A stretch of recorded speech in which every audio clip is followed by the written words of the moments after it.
Oi, gente, tudo bem? Eu sou a professora Thaís Iage e na aula de hoje nós vamos falar um pouquinho sobre a eletrolipólise.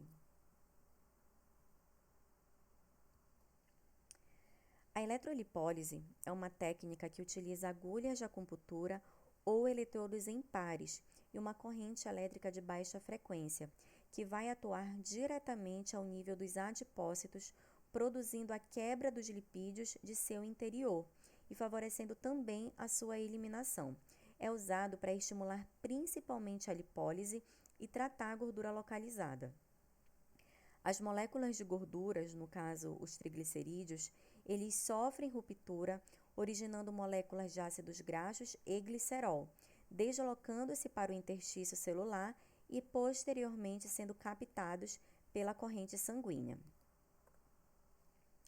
A eletrolipólise percutânea consiste na aplicação de uma corrente elétrica bidirecional com pulsos de baixa frequência através de agulhas inseridas até a junção derme-hipoderme. A maioria dos autores preconizam a utilização de duas frequências de modulação diferente para a realização do tratamento da eletrolipólise, e cada uma delas tem uma finalidade. São elas a frequência de 10 e 30 Hz.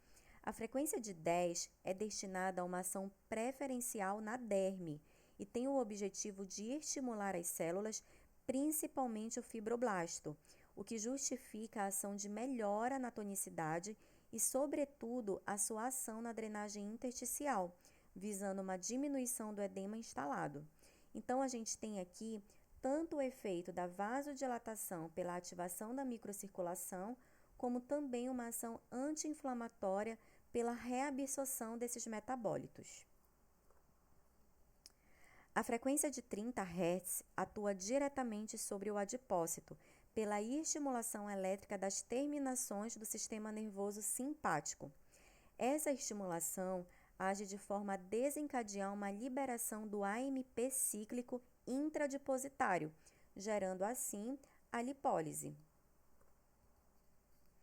A aplicação é percutânea na camada subdérmica do tecido adiposo, da região que vai se desejar realizar a redução de medidas, com agulhas de diferentes tamanhos e de acordo com a camada de gordura presente na área do tratamento. A espessura da agulha pode variar de 25 ou 30 milímetros. As agulhas de maior calibre vão se concentrar uma energia maior, trazendo mais resultados, e sempre vão ser utilizadas em pares para que haja o fechamento do campo elétrico. Lembrando que essas agulhas são de aço inoxidável e totalmente descartáveis. O tempo de aplicação da técnica é de 50 minutos, de acordo com a indicação de Guirro e outros autores, sendo que a melhor indicação, como já foi dito, é dividir esse tempo nas duas modulações da frequência, de 10 e 30 Hz. A intensidade da corrente é aumentada de acordo com a sensibilidade do paciente. Ao longo do tempo da terapia, há uma acomodação natural. Sempre que essa acomodação houver, aumenta a intensidade, chegando quase no limite sensorial.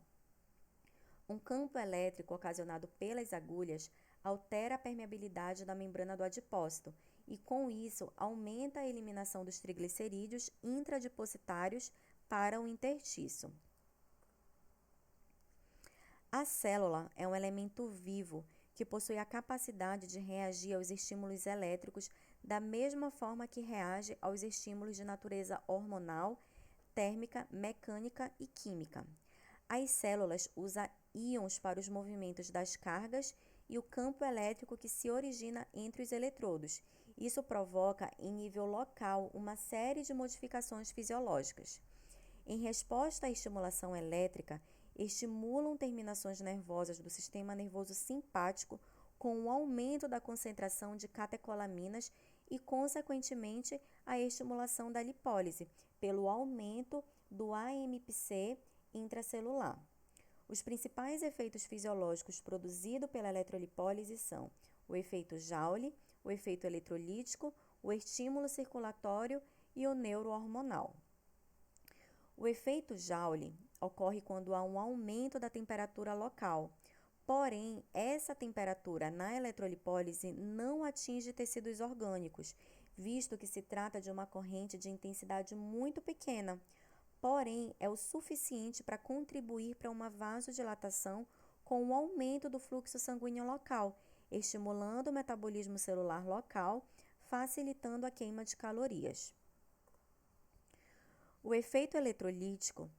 O campo elétrico é gerado pela corrente da eletrolipólise, e isso vai induzir o movimento iônico que resulta em modificações na polaridade da membrana celular.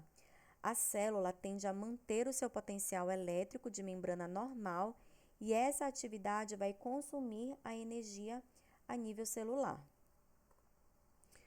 O efeito de estímulo circulatório contribui em parte para uma vasodilatação, pois a corrente atua como estímulo direto nas inervações, promovendo uma ativação da microcirculação.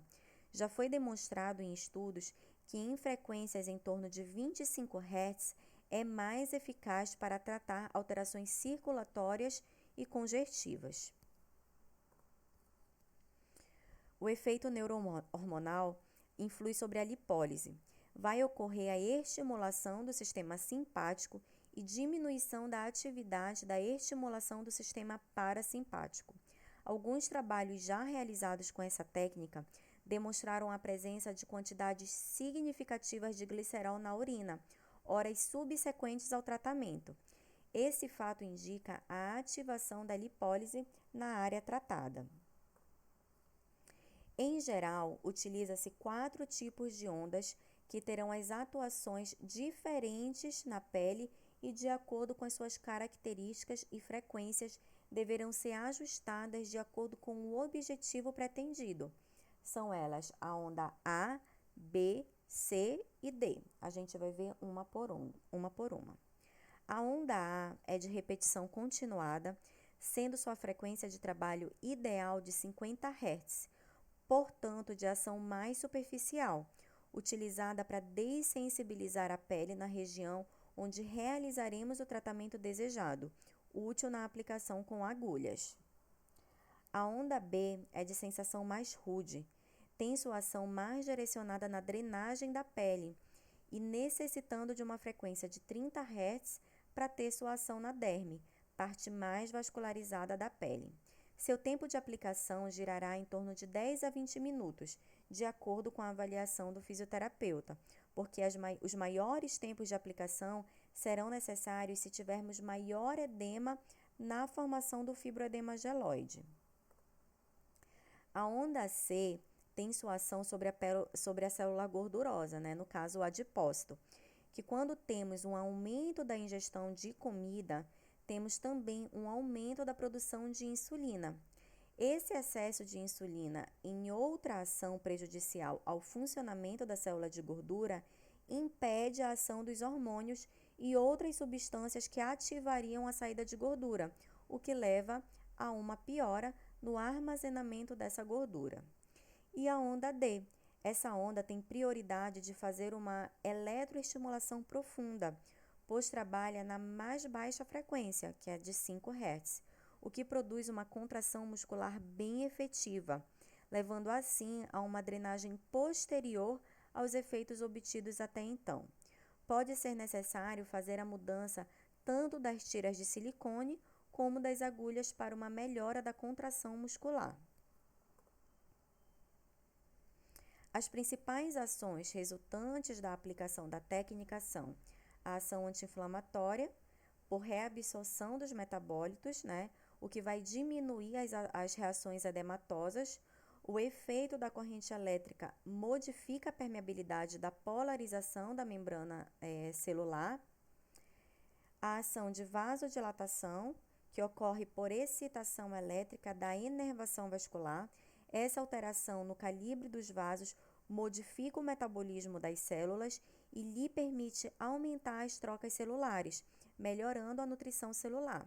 A corrente elétrica ativa a microcirculação local, aumentando assim o débito circulatório, facilitando a eletroforese e a eliminação das toxinas e dos produtos de deteriorização dos ácidos graxos.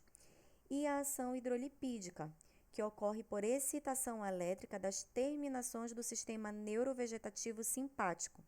Essa excitação ativa uma liberação do AMP cíclico intradipositário, que acarreta na degradação das triglicerídeos, tá? Dos triglicerídeos, desculpa.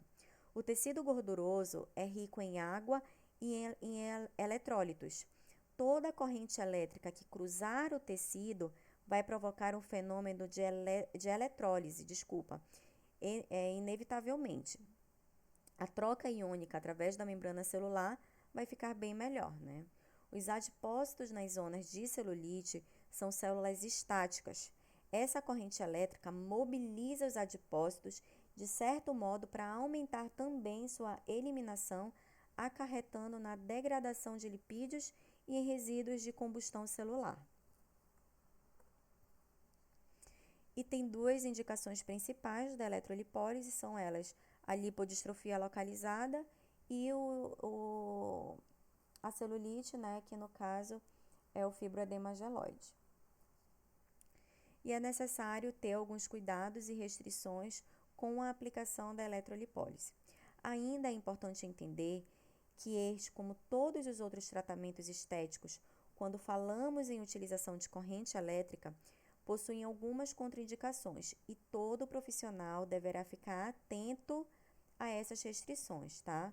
Como portadores de marca-passo, gestantes, processos infecciosos ou inflamatórios, patologias circulatórias graves, como o uso de medicações anticoagulantes, insuficiência cardíaca, renal ou hepática grave, neoplasias, epilepsias, aversão ao uso das agulhas, que no caso pode ser substituída pelos eletrodos, e qualquer tipo de lesão na área a ser tratada. Existem alguns sinais que indicam caso a técnica não esteja sendo feita corretamente, como, por exemplo, o paciente sente dor no momento da colocação da agulha, como a agulha é colocada no tecido subcutâneo, o indivíduo ele não sente desconforto algum e caso sinta, vai estar errado o posicionamento dessas agulhas. Por isso, caso aconteça, é necessário retirar a agulha e introduzi-la novamente. Caso durante a sessão o paciente relate espasmo ou contrações musculares, é um sinal de que a agulha está muito perto ou na musculatura, o que está também errado. E caso isso aconteça, retire também a agulha e faça novamente a técnica. Um outro sinal de que algo deu errado é no momento da retirada da agulha, após o término da sessão, havendo então um sangramento excessivo. Este é um sinal de que houve rompimento de algum vaso e gerou esse extravasamento de sangue. Não é comum acontecer, tá? Porém, também não é um erro grave, mas ficará com hematoma na região. O protocolo de aplicação se dá da seguinte maneira. São introduzidos na hipoderme agulhas de acupuntura descartáveis que podem medir entre 4, 5, 7 e 12 centímetros. Cria-se um campo elétrico entre as agulhas, modificando o meio intersticial, favorecendo as trocas metabólicas e a lipólise. A técnica pode ser realizada em clínicas de estética ou clínicas de fisioterapia e por fisioterapeutas devidamente treinados para essa aplicação. As sessões devem ser realizadas 3 vezes por semana em dias alternados e os melhores resultados são observados se a seguir à eletrolipólise o paciente fizer uma sessão de drenagem linfática. Uma sessão de eletrolipólise pode durar em média 40 minutos e o ideal é que esse paciente não sinta dor. O ponto ideal é quando o paciente sente um formigamento, mas não a dor, tá? Durante a sessão, é normal que pareça que a intensidade do aparelho diminuiu e, nesse momento, o físio deverá aumentar a graduação do aparelho, porque o paciente já é capaz de aguentar uma intensidade maior da corrente.